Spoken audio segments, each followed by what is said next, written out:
Assalamualaikum warahmatullahi wabarakatuh. Waalaikumsalam. Selamat siang, oke guys. Jumpa kembali ya dengan channel saya. Saat ini saya bersama teman-teman anak-anak magang dari Indonesia ya, Universitas Negeri Surabaya. Ini kebetulan lulus sama saya. Jadi saat ini saya akan menerangkan atau menjelaskan bagaimana caranya, cara kerjanya fire alarm. Mereknya Hongchang HC 10AL ya. Jadi seperti yang ada di video-video saya di YouTube saya ya, untuk fire alarm itu ini adalah komponen yang ada di dalam mesinnya yang dianjungan. Ibaratnya prosesornya lah ya, penggerak atau sentral power unitnya. Jadi ini yang dianjungan ini supaya bisa menyala dia butuh tegangan. Ini ada dua, satu yang main ya, main powernya itu 220. Nah untuk spare-nya adalah backup ya, backupnya bukan spare, backup itu 24 volt. Jadi di situ ada 220 AC sama 24 volt DC. Jadi alat ini bisa berfungsi apabila supply ini masuk. Kalau nggak ada supply berarti alat ini tidak berfungsi. Nah, apabila terjadi blackout di kapal atau kalau di darat itu listrik mati, ya PLN yang mati. Nah, 24 volt ini yang backup. Jadi alat ini memang wajib dan harus dirancang bisa DC. Jadi istilahnya ada backup. Setiap kali ada blackout atau mati strom di atas kapal, dia tetap nyala, nggak boleh mati. Dan ini harus standby 24 jam seperti di gedung-gedung. Karena alat ini sangat penting untuk mendeteksi apabila ada kebakaran ya. Nah, sampai di sini. Jadi dia sistemnya paralel ya, ya guys, paralel ya, ya paralel. Jadi di sini ada fire alarm, ada general alarm. Ini adalah bell. Jadi kalau di sini alarm nyala, bell ini di atas kapal ini akan bunyi. Yang mana yang bunyi? Ya tergantung. Kalau ada yang sistemnya itu semua ikut bunyi, dari anjungan bunyi semua. Biasanya dari anjungan bunyi semua. Jadi di sini umpamanya ada asap. Ini di zona 1 ya. Zona 1 ini meliputi termasuk engine room. Engine room ini.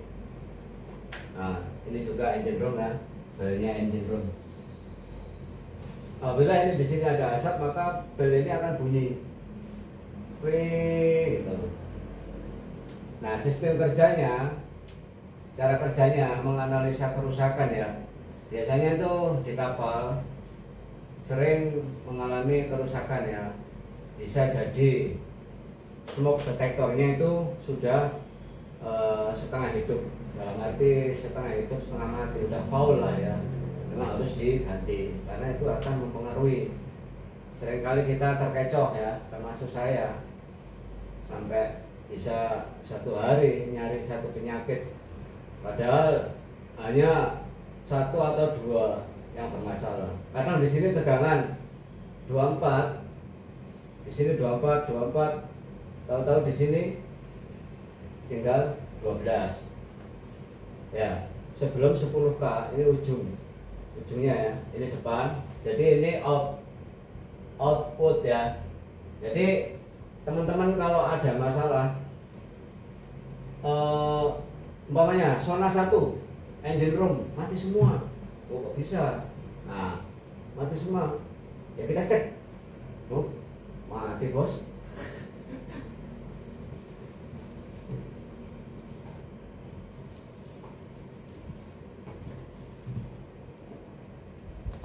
Sini loh.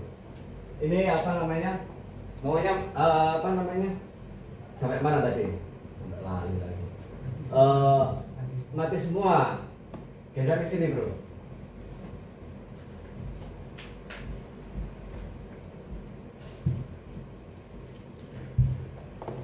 Ke bawah dulu, ke bawah. Ke bawah, bawah. Turun, turun. Turun bro. Nah itu lah. Ah, umpamanya di sini ini mati semua.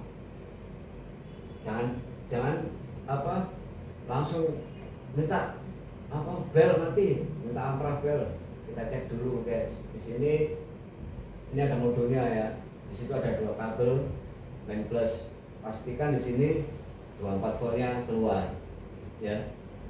24 voltnya keluar. Kalau di sini keluar berarti sampai ukur di sini.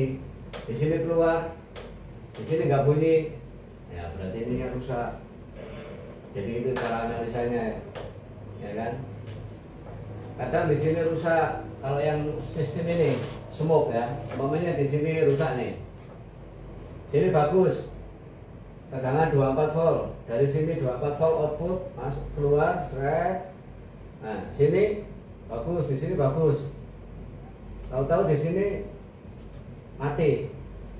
Ya, di sini bagus, di sini mati atau sisa 12 volt. Nah, ini perlu digarisbawahi ya. Kalau kurang 12 volt, ini pasti ada yang error di smoke.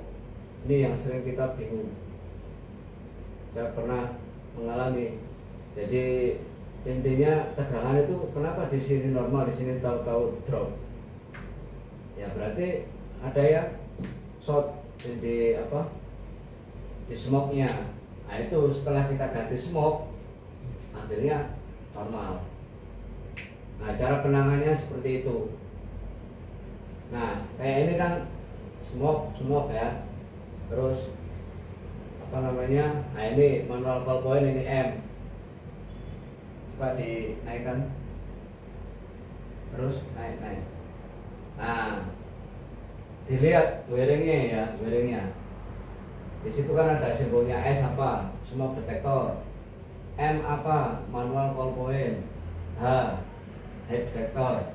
Jadi ini kita kuasai dulu gambarnya. Jadi kita jadinya menganalisa gampang. Ya. Semua sama. Mereka menggunakan 24 volt.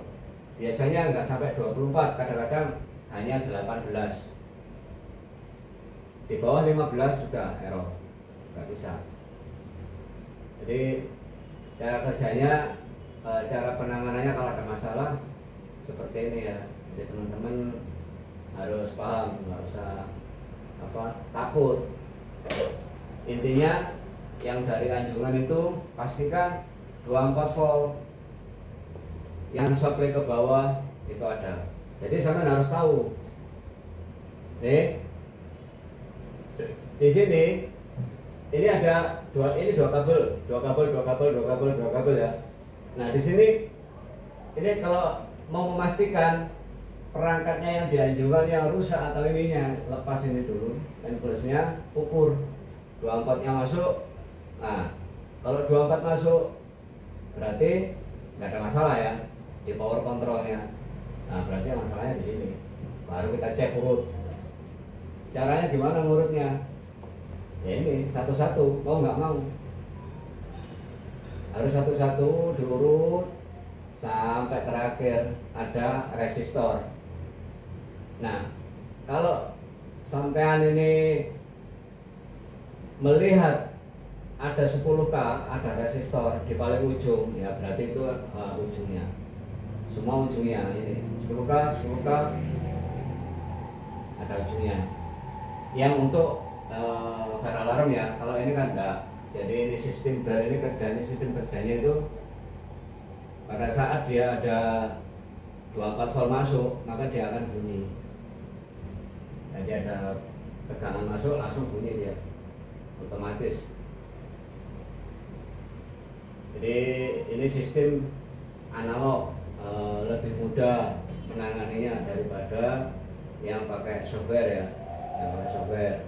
Nah itu harus ada alatnya untuk scan, untuk mempercepat pekerjaan ya harus ada alatnya scan. Kalau ini nggak perlu ini paling enak lah, simple, perawatannya mudah, Saya rasa teman-teman semua pasti bisa, nggak ada susahnya ini ya, gampang. Intinya itu pastikan tegangan 24 volt masuk, udah itu aja kuncinya, baru diurut satu-satu. Paling penggantian optik, penggantian manual call point, penggantian heat detector, itu aja, nggak ada yang lain lagi. Pokoknya itu aja. Mau di gedung-gedung kayak ini, di gedung ini ya sama, ini dari apa, di mana kontrolnya, nah itu kita baca wiringnya. Makanya tiap kali kita melakukan pekerjaan cari wiringnya dulu. Jadi enggak kita harus bongkar plafon sana, bongkar plafon sini. Ini yang mati di sini Pak, berarti atasnya rusak. Ya nggak bisa begitu, gambarnya kayak apa. Nah kalau ini kan sudah ada gambarnya, 101 ini di mana posisinya, ya kan? Oh ini zona 1, zona 1 berarti dek 1, ini dek 2, ini dek 3, berarti sama tinggal nyari dek 3. Nah di mana posisinya? Nah jadi enak, kerjanya cepat, jadi nggak sampai berhari-hari. Kalau ini kalau nggak ada gambar, oh sudah alamat itu. Kalau nggak ada gambar, jadi kita harus tahu gambarnya, jadi enak. Sekarang sampai momennya nggak tahu gambar ini, tahu-tahu di D3 mati di sini, bingung sampean, ini dari mana tegangan ini? Nggak mungkin ke sini, ya kan? Ya padahal ini ke sini, sama nyarinya ke sini umpamanya ngurut plafon, nggak bisa. Jadi tetap kita harus punya ini gambarnya. Nah biasanya kalau terpaksa, saya pernah ya, terpaksa tidak ada gambar, ya kita urut. Jadi dari atas ini sampai ke sini kita urut satu-satu, kita tandain. Oh ini 101 posisinya umpamanya di kamarnya BK ya umpamanya. Terus habis itu 102 mau nggak mau, jadi kita putus dulu ya, kita lepas dulu ini nyambung nggak. Kalau ini nggak nyambung berarti oh ini belakangnya ini, nah itu kita pasang lagi di sini, lepas lagi di sini ya, tapi lama, bisa 3 hari ngerjain satu kapal. Tapi kalau apa namanya, tapi kadang-kadang teman-teman kita kan nggak paham mungkin ya, jadi ya itu tadi akhirnya teknisi lumayan ini kalau ngerjain ini ya, harganya kan lumayan mahal. Jadi sebenarnya kita hanya butuh part, ya kan? Jadi smoke detector ini tidak bisa diganti. Jadi apa istilahnya, direpair, nggak bisa direpair karena dia ada sistem IC ya. Jadi rusak ya sudah, suatu saat ya error lagi. Jadi kalau rusak ya bikin permintaan yang baru. Jangan apa namanya, jangan dibersihkan. Kalau dibersihkan ya kalau sudah foul ya, udah lampu LED-nya warna kuning, ya itu ya udah nggak bisa, harus di ini ganti. Udah kemana, ada yang tanya? Jadi ini jadi satu ya, ada smoke detector, ada manual call point, ada heat detector, ada 3. Itu aja cara menangani kerusakan ya. Kebetulan ini kita teori aja. Kalau YouTube-nya kan sudah ada di channel saya, silakan dilihat. Intinya pastikan tegangan masuk sudah. Jadi semua yang masuk ke sini itu harus ada tegangan minimal 18 volt ya.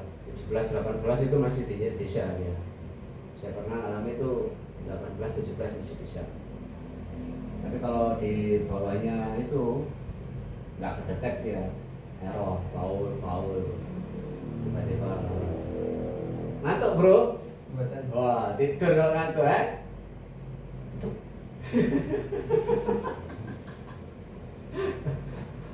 Nah apa? Ada yang tanya? Coba naikkan bro. Naik bro. Nah terus lagi. Terus. Nah ini guys, jadi kita kita bodoh-bodohan aja, diurutnya seperti ini. Dari sini lari ke sini, sini lari ke sini, nah sini bagus, lari ke sini, nah gitu loh. Jadi lihat di apa namanya, di bearing tadi angkanya, ikutin angkanya aja, terus mesti bisa ya, gampang ini. Loh, lumayan ini kalau ngerjain ini, ya toh. Bisa. Ini kemarin kita analisa kerjanya, kita kerjakan sendiri, alhamdulillah oke semua. Nah nanti kalau tinggal penggantian ini, umpamanya ada spare part, ada pengiriman spare part, yang penting kan ampernya tegangan sama, impedansi sama, kita tinggal lihat di apa namanya, di koneksinya ya, intinya di in out itu aja, 24 volt in, 24 volt out, sudah.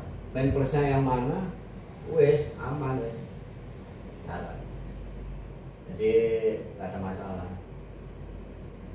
Ya paling mudah lah ini istilahnya fire alarm yang tergolong mudah, jadi nggak usah apa namanya setting alamat atau apa, kan ada yang setting alamat model pin ya, merek apa itu model, kalau tipe itu malah program dulu, beda-beda sih ya.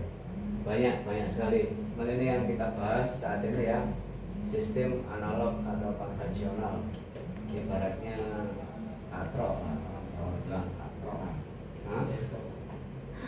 sing bagian deso, tapi penting sekali, maksudnya sangat penting alat ini. Jadi yang penting ini berfungsi baik, ini untuk mencegah kebakaran ya. Seandainya ada asap atau heat detektor panas yang berlebihan, maka dianjurkan akan alarm. Kalau ada alarm ya jangan di reset aja guys, ya dicek. Kalau cuma alarm di reset ya wes, jadi ya percuma orang dipasang. Dicek dulu ada apa, benar nggak ada kebakaran, nggak ada asap nggak. Ini safety guys untuk kita ya di atas kapal. Jadi alat ini sangat penting sekali. Ini untuk keselamatan kita semua yang di kapal. Jadi harus kita jaga, kita rawat, dan kita cek kalau memang ada kebakaran apa. Sering terjadi kebakaran kan di kapal-kapal, banyak sekali musibah kebakaran. Karena itu ya kebanyakan kelalaian kita juga. Jadi saya pesan teman-teman harap dijaga. Terus kalau ada alarm ya jangan di riset doang, ditanya ada satpam yang jaga atau ngecek. Nah kalau nggak ada ya siapa yang dibawa dicek, jangan sampai sudah menyala. Wah, kalau menyala DJ ya nggak ada masalah, ini menyala api bahaya bos. Oke guys, cukup. Oke, terima kasih. Itu aja yang bisa saya sampaikan. Mudah-mudahan ada manfaatnya buat saya pribadi, buat teman-teman yang menyaksikan atau menonton video saya. Bila ada kekurangan, monggo silakan di komen. Kalau memang ada salah ya di komen yang sopan ya. Intinya mendidik, kita sama-sama belajar. Tidak ada orang hebat, yang hebat hanya Allah. Itu aja. Saya orang goblok, saya juga nggak sekolah, saya lulusan SMP. Oke guys, terima kasih. Wassalamualaikum warahmatullahi wabarakatuh. Waalaikumsalam warahmatullahi wabarakatuh.